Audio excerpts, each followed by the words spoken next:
사회 복지 정책이라는 것은 경제 성장과 더불어 그것은 반드시 해야 할 그런 과제입니다. 여러분 그거 아십니까? 지금 전 세계에서 가장 부유하다는 나라, 미국이 가장 부러워하는 것이 반도체도 자동차도 아닌 바로 대한민국의 건강보험 제도입니다. 그런데 참 대단하지 않습니까? 선진국들이 시행착오를 겪으며 100년, 아니 200년에 걸쳐 만든 이 제도를 우리나라는 국민소득이 고작 $1,000도 안 되던 그 가난했던 시절에 누구도 예상치 못한 속도로 기틀을 마련했습니다. 경제 살리기도 바빴던 1970년대, 도대체 왜, 그리고 어떻게 이런 무모해 보이는 결정을 내렸을까요? 심지어 나라 국가를 쥐고 있던 경제 관료들이 나라 망한다며 결사 반대했는데도 말이죠. 경제 논리로는 절대 설명할 수 없는 그날의 선택. 오늘 우리가 세계적인 의료복지 혜택을 누릴 수 있도록 결정적인 토대를 놓았던 박정희 대통령의 위대한 결단과 그 뒤에 숨겨진 치열했던 비화를 들려드리겠습니다.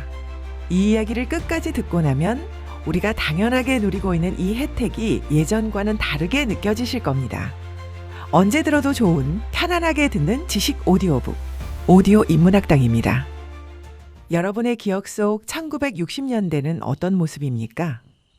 보릿고개라는 말이 일상이던 시절, 배고픔보다 더 무서운 건 바로 병이었습니다. 1960년 우리 국민의 평균 수명은 고작 52세였습니다. 환갑잔치가 왜 그렇게 성대했는지 이해가 가시죠? 예순을 넘기는 게 말 그대로 큰 복이던 시절이었습니다. 당시 1인당 국민소득은 $100도 안 될 정도로 가난했고 병원은 부자들만 갈 수 있는 곳이었습니다. 해마다 수십만 명이 결핵으로 사망했고 기생충 감염률은 80%가 넘었습니다. 고액의 의료비 때문에 치료를 포기하고 안타깝게 숨지는 환자들이 너무나 많았습니다. 그런데 여러분, 지금은 어떻습니까? 2025년 현재 우리나라 국민의 평균 수명은 83세입니다. 불과 60여 년 만에 무려 30년 이상 늘어난 겁니다. 이게 가능했던 결정적 이유 중 하나가 바로 1977년 이해에 시작된 의료보장제도였습니다. 놀라운 사실을 하나 더 말씀드리죠. 건강보험의 혜택을 받은 인구는 제도가 시행된 첫 해인 1977년 320만 명에 불과했습니다. 전체 국민의 8.8%에 불과했죠. 그런데 현재는 어떻습니까?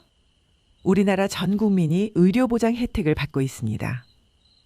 대부분의 국민이 건강보험에 들어있어서 병원에 가서 큰 돈 안 들이고 치료를 받을 수 있습니다. 그리고 약 155만 명의 빈곤층은 의료급여를 통해 병원에서 무료로 치료를 받고 있습니다. 선진국들이 100년이 넘는 기간에 걸쳐 의료보장 시스템을 구축한 것과 달리 우리나라는 단기간에 의료보장 선진국으로 진입한 겁니다. 도대체 어떻게 이런 일이 가능했을까요? 세계를 한번 둘러보시죠. 세계 최강 대국 미국은 어떻습니까?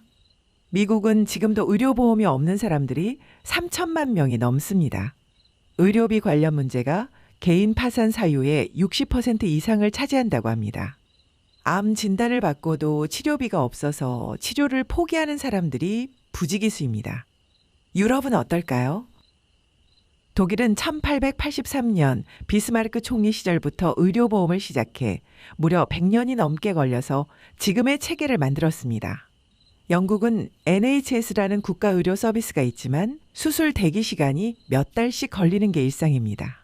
그런데 우리나라는 어떻습니까? 병원 가고 싶으면 당장 오늘이라도 갈 수 있습니다.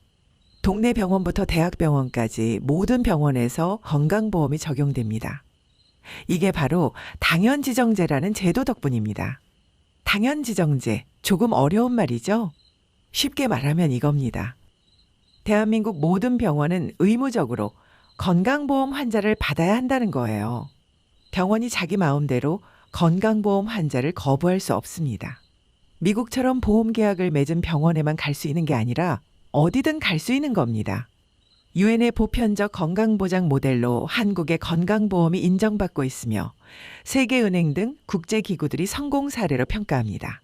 저소득 국가들이 의료 시스템을 배우러 올 때 가장 먼저 찾는 나라가 바로 대한민국입니다. 그런데 여러분, 이렇게 훌륭한 제도가 처음부터 순탄하게 만들어진 걸까요? 아닙니다.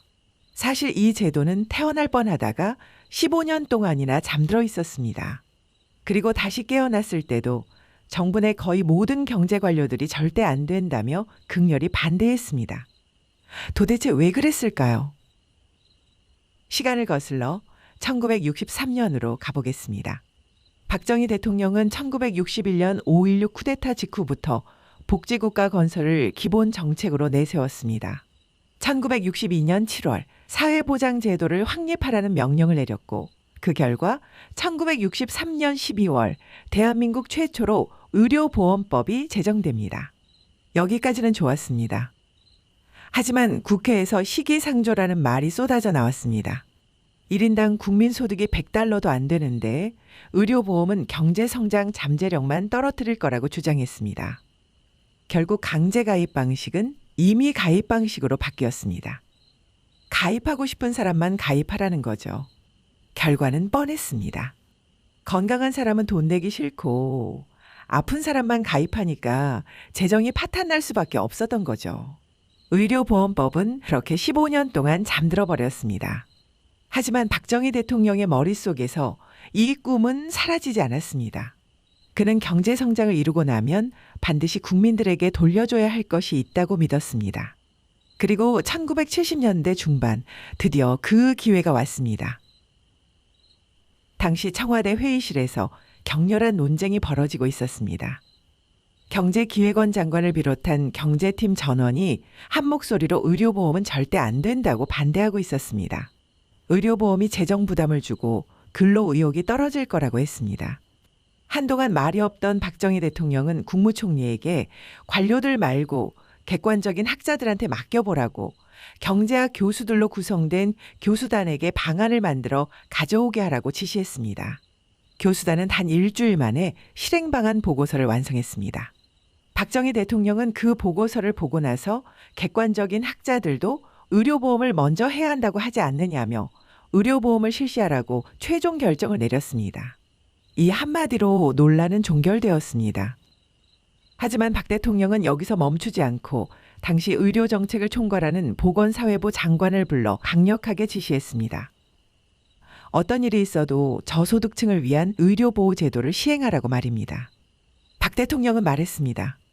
3차에 걸친 경제개발 5개년 계획이 기대 이상의 성과를 거두었다고 수출과 1인당 국민소득도 크게 늘어났으니 이제는 국민의료보장을 반드시 이루어야 한다고 강조했습니다.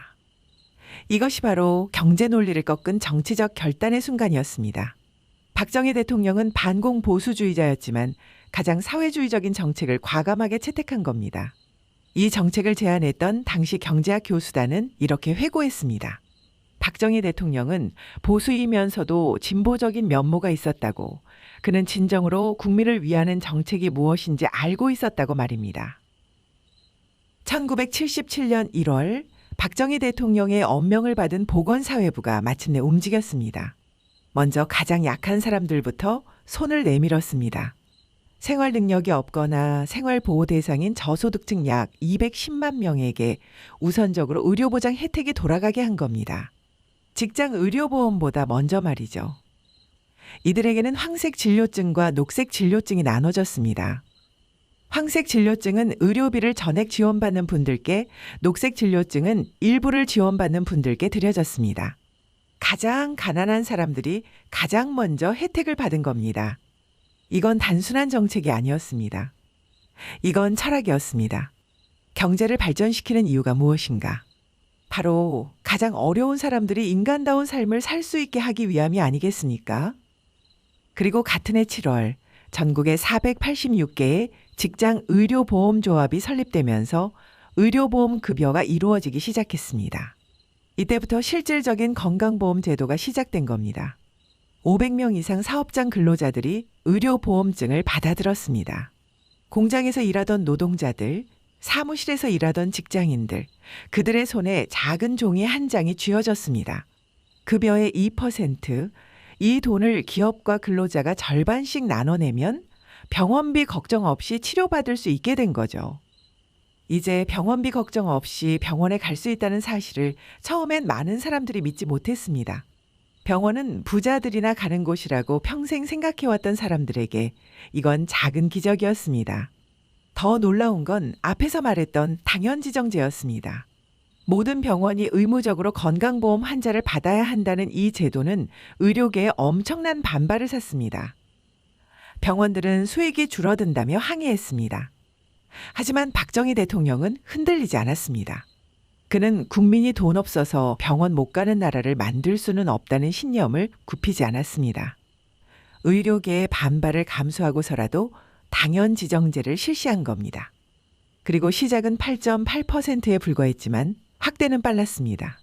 1979년 1월 공무원과 사립학교 교직원으로, 1979년 7월에는 300명 이상 사업장 근로자로, 1988년에는 농어촌 주민까지, 마침내 1989년 도시지역 자영업자까지 포함하며 전국민 의료보험이 완성되었습니다. 12년. 단 12년 만에 전 국민이 의료보험 혜택을 받는 나라가 된 겁니다. 여러분, 아까 말씀드렸죠? 15년 동안 잠들어 있던 의료보험법 이야기 말입니다. 사실 여기에는 더 깊은 의미가 숨어 있습니다. 1963년 의료보험법이 제정되었을 때 많은 사람들은 이걸 단순한 정치적 쇼라고 생각했습니다. 쿠데타로 집권한 군사정권이 정당성을 얻기 위한 선전용이라고 말이죠. 실제로 15년간 시행도 안 됐으니 그렇게 생각할 만도 했습니다. 하지만 진실은 달랐습니다. 박정희 대통령은 진심이었습니다. 그는 1962년 시정연설에서 복지국가 건설을 기본 정책으로 공표했고 그 꿈을 한시도 잊은 적이 없었습니다. 다만 때를 기다렸던 겁니다. 왜 15년이나 기다렸을까요? 답은 간단합니다. 돈이 없었으니까요. 아무리 좋은 정책이라도 돈이 없으면 실행할 수 없습니다. 그래서 박 대통령은 먼저 경제를 일으켰습니다. 제1차부터 제3차까지 경제개발 5개년 계획을 성공적으로 완수했습니다. 1961년 대비 15년 동안 국민 총생산 12배, 1인당 소득 7배, 수출은 무려 200배 성장했습니다. 이 놀라운 성장이 있었기에 드디어 의료보험을 실행할 수 있게 된 겁니다. 그리고 또 하나의 반전이 있습니다. 많은 사람들이 의료보험을 경제성장의 부산물이라고 생각합니다. 경제가 좋아지니까 덤으로 생긴 거라고 말이죠. 하지만 진실은 정반대입니다. 의료보험은 경제성장의 결과가 아니라 전략이었습니다. 박정희 대통령은 건강한 국민이 있어야 지속적인 경제성장이 가능하다고 믿었습니다. 국민이 병들어 죽어가는데 무슨 경제성장이 가능하겠습니까? 실제로 의료보험 도입 이후 노동 생산성이 크게 향상되었다는 연구 결과가 있습니다. 근로자들이 아파도 참지 않고 치료받을 수 있게 되면서 더 건강하게 오래 일할 수 있게 된 겁니다. 이게 바로 국리민복, 나라의 이익과 국민의 복리입니다. 이 둘은 따로 있는 게 아니라 하나라는 거죠. 그런데 이렇게 위대한 정책이 왜 제대로 인정받지 못했을까요? 국민 건강과 삶의 질이 좋아지는 복지 정책은 겉으로 표가 잘 나지 않습니다. 고속도로를 만들면 눈에 보입니다. 공장이 들어서면 연기가 납니다. 하지만 의료보험은 조용히 일어납니다. 그래서 경제 성과에 가려 제대로 인정받지 못하는 겁니다. 박정희 대통령은 1979년 10월 26일 서거했습니다. 하지만 그가 심어놓은 씨앗은 자라나 거대한 나무가 되었습니다. 그 모든 것의 시작에 15년을 기다리며 꿈을 키워온 한 지도자가 있었습니다. 그리고 가장 먼저 가장 어려운 사람들부터 챙긴 그 따뜻한 손길이 있었습니다. 여러분, 오늘 우리는 한 가지 진실을 마주했습니다. 우리가 지금 누리고 있는 병원 갈 자유, 이건 그냥 주어진 게 아니었습니다. 15년을 기다리고 모든 경제 관료의 반대를 무릅쓰고 의료계의 반발을 감수하면서까지 지켜낸 결단의 결과였습니다. 유엔의 보편적 건강보장 모델로 한국의 건강보험이 세계적으로 인정받고 있습니다. 저개발 국가들은 묻습니다. 어떻게 그렇게 짧은 시간에 전 국민을 포괄하는 의료보장을 만들었냐고 말입니다. 우리의 답은 간단합니다. 지도자의 결단과 국민의 신뢰가 있었습니다. 그리고 가장 중요한 건 가장 약한 사람부터 먼저 챙기는 따뜻한 철학이 있었습니다. 지금 이 순간에도 우리는 편하게 병원에 갈 수 있습니다. 아이가 열이 나면 새벽에라도 응급실에 갑니다. 부모님이 아프시면 당장 검사를 받으십니다. 돈 걱정은 나중 문제입니다. 일단 치료부터 받습니다. 이게 얼마나 큰 축복인지 우리는 너무 당연하게 생각하고 있었는지도 모릅니다. 미국에서는 지금 이 순간에도 수만 명이 병원비 때문에 치료를 포기하고 있습니다. 하지만 우리는 다릅니다. 우리에겐 50년 전 모두가 반대했지만 끝까지 밀어붙인 박정희 대통령의 결단이 있었습니다. 이건 경제성장 못지않게 위대한 성취입니다. 아니, 어쩌면 경제성장보다 더 위대한 성취일지도 모릅니다. 겉으로는 잘 보이지 않지만 우리 삶 구석구석에 스며든 이 따뜻한 혜택 말입니다. 여러분, 오늘 이 이야기를 들으시고 어떤 생각이 드십니까? 댓글로 여러분의 의견을 들려주세요. 우리가 당연하게 누리는 이 축복을 잊지 말고 기억합시다. 시청해주셔서 감사합니다. 늘 건강하시고 행복하시기를 기원합니다.